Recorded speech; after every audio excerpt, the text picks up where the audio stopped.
True large time is 6:23. That's the perfect Monday song, other than Manic Monday, of course. Yeah, I think I'm a big fan of this song. All right, so we have got what could be mischief at Mountain View.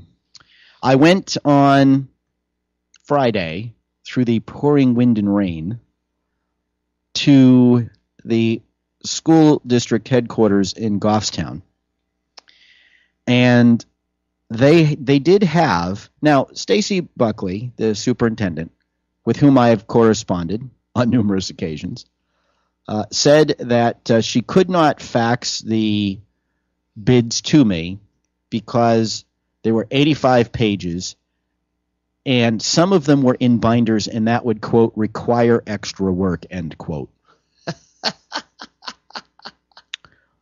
So I got there, and I suppose pulling some of the staples out of the packets that had been stapled and taking them out of the it wasn't exactly a 3-ring binder. You go to get those report covers at the drugstore. They get the little brass things that flop over. Yeah. That was the binder that she was talking about. And anyway, so maybe she keeps the binder locked. Maybe she does. I don't know. But I got there, and the secretary there, Debbie, very nice lady, and she was, and I asked.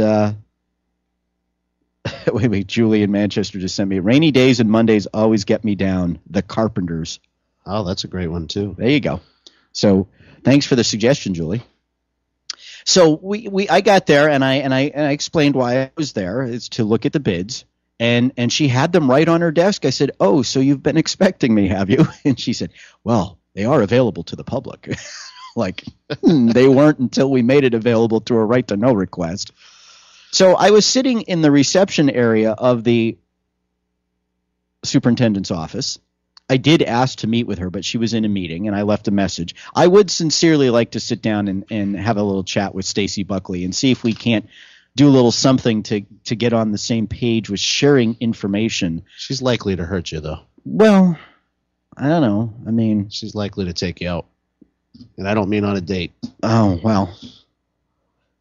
I can think of worse things than being assaulted by relatively attractive women. I'm sure you have been a thorn in her side. Well, but you know what? I should be a thorn in her side because they're not doing stuff in accordance with the law. But that said, maybe there's a method. Maybe there's something that I'm missing, and I'm more than happy to sit down with her. More than happy to have her or Phil Pancoast or anybody else from the Goffstown School Board come on the air and share their side. But so I was sitting there in the reception area, and there's no table. There's just a couple chairs that are there, and I asked the lady, the receptionist, I said, is there a place where I could sit and have a table or a desk or something to put my laptop and these bids on? Or she said, oh no, I've been told that they can't leave this room, so you'll have to deal with it here. I said, oh, okay. So I did. I sat there in the chair for almost an hour and a half reviewing these bids, and it was very interesting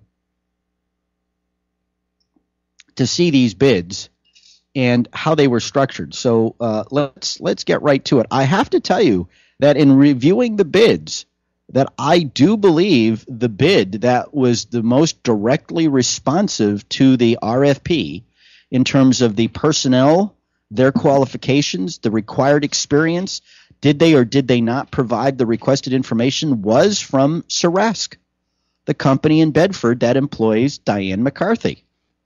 Now that bid came in at $27,100. Interestingly, the transmittal letter, which is the cover letter accompanying the bid, and the bid itself were both dated September 13th. Now, Dave, why is that important?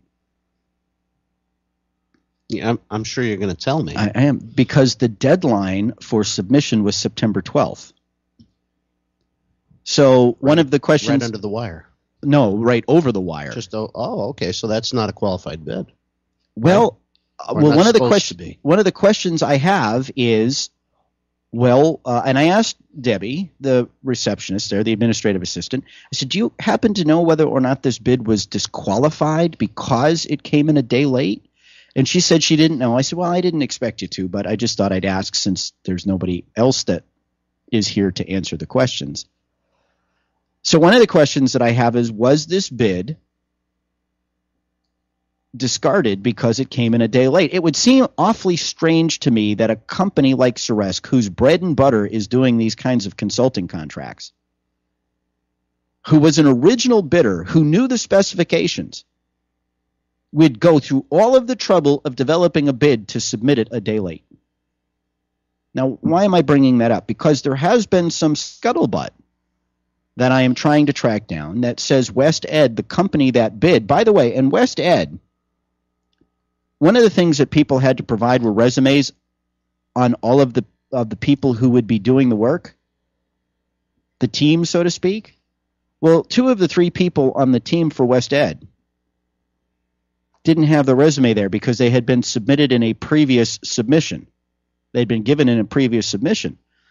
Well, that would be the one that Stacy Buckley said was going to sit in a drawer and not be a factor in these bids. But the bid specifications do say that you don't have to submit a resume if you'd already given it to the district. So I had to leave a request with the administrative assistant to the superintendent to get me those resumes to see whether or not their qualifications are. Because I'll tell you what, the guy leading the West Ed bid has got that I can see, no direct experience, which I believe was one of the requirements, no direct experience teaching at or being an administrator in the middle school level. Now, he has some consulting experience, but his experience doesn't. I wouldn't call him a middle school consultant based on what I read. And not only was their bid $35,581, but they asked for, what would be follow-up costs, implementation training cost. SERESC, nothing listed. West Ed, $2,550 per day if training or professional development requirement, and meeting facilitation was $1,500 per day. So if there's any follow-up to the actual consultation, Goffstown is looking at $1,500 to $2,550 per day in additional costs. We're talking the folks that won the bid. Yeah, these are the ones who won the bid. And then there was Ben Hampton's bid for $1. A whole dollar. A whole dollar. Was there any follow-up? Well, it wasn't a whole dollar. We have to take that. It wasn't a whole dollar. The only other thing Ben said, he said, I will charge you $1, but any documentation and stuff that I need, document production and whatnot from the district, reimbursement, you have to pay for that. Right. That's still ridiculous for him to demand that. Now, Ben. So what about follow-up costs with Ben? Anything there? Specifically nothing. Now, I'll tell you something else. In reading the bids, and I read all 4 of them, the 4th one was from a guy named Timothy Neville out of Bow. He was at $40,000 plus mileage, which he anticipated at $511.50. Anyway, so Ben's bid was the only one in English that I could understand. I mean, there was the other two consulting companies had a lot of, shall we say, jargon, a lot of lingo, a lot of, are you kidding me? And I'm hire me to see what's in my bid. That's type right. Of thing. Yeah. Well, let me ask you this. I know we've talked about this on the show before, but maybe we just need to remind the listeners, maybe just people that are catching up with this or have never heard it before. Ben knows his stuff, right? He's done this work before. Well, he's a former certified superintendent, certified business administrator, certified finance officer. He's got a number of years at that. Yeah.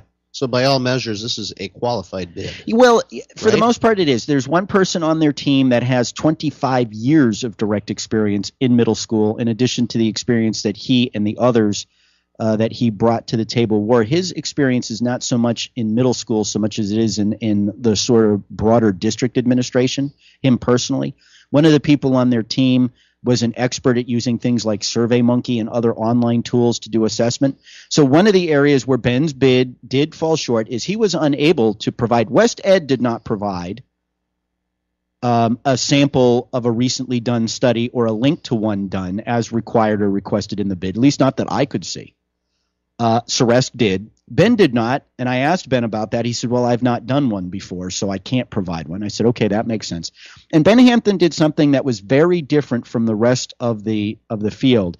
And the rest of the field, they all listed personnel that they were going to go interview one-on-one to discuss what was happening at Mountain View. Ben didn't do that. What Ben did was set up a system of public hearings. So there would be where teachers, parents, school board members, administrators, both at the building level and at they would be invited, and members of the public would be invited to come and speak to the team in a public setting to air their grievances or their what they thought was good and what they thought was right. And then they were going to set up a rather elaborate online survey system where people could privately go and answer questions or offer comments about what was happening at Mountain View Middle School. And I asked him why he was doing that, because everybody else took a markedly different approach.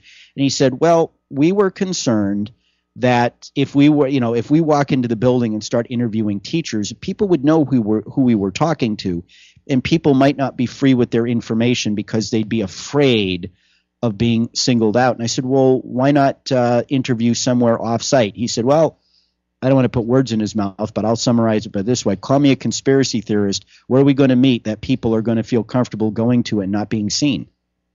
Yeah, small town. So this is the approach that they took, which I thought was interesting. So other than not being able to provide an example of a study they had done because they hadn't done one, I would say that Ben's bid was qualified. Certainly the people on his team, there were 4 people on his team, including himself, had substantial qualifications in everything from actually having taught at or been an administrator at middle school to district level experience to presentation experience to formidable experience to do the online survey work that they were proposing to do. So I by contrast, the folks at West Ed, I mean, West Ed is a national firm. They do this stuff, but they provided synopsises of some of the work that they had done at various school districts, including one in an elementary school district in Phoenix, Arizona, the Hillsborough Deering Elementary School up in Hillsborough, New Hampshire, and the Mastrocola Elementary School in Merrimack. But they didn't list anything done at a middle school. So here's the rub as we're kind of taking a look at this. Some of the scuttlebutt out there is that West Ed is in fact going to subcontract, is going to hire somebody else to do this work. Now, Stacy Buckley says the contract can't be assigned or given to another company. Yeah, I understand that. But the question that I have sent to her that is yet to be answered is, but can they hire somebody to do the job under their auspices?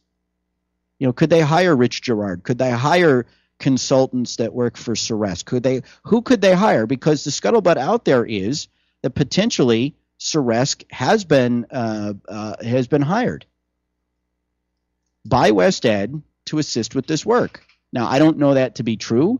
I'm reporting it as something that I'm getting from various sources that are working on the matter, but it seems odd that what strikes me on the surface as the most qualified bid comes in a day late amongst the rumors that they're actually going to be doing the work for West Ed.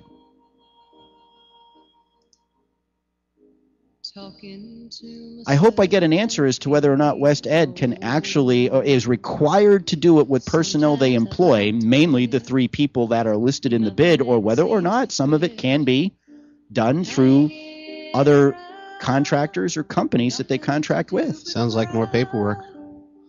So hopefully we'll get that. Maybe by the year 2013 we'll get to the bottom of all this. Maybe. Hi, this is Rich Girard. As you know, our mission here at Girard at Large is to connect local people, places, and things by bringing you news from our own backyard. Did you know that GoffstownToday.com has a similar mission? So when we want to know what's happening in Goffstown, Ware, Dunbarton, or New Boston, we go to GoffstownToday.com. Hi, this is Bill Wynn, publisher of GoffstownToday.com. If it's happening in Goffstown, Ware, Dunbarton, or New Boston, even in Pinardville, you can find out about it on GoffstownToday.com. If we know about it, you should too.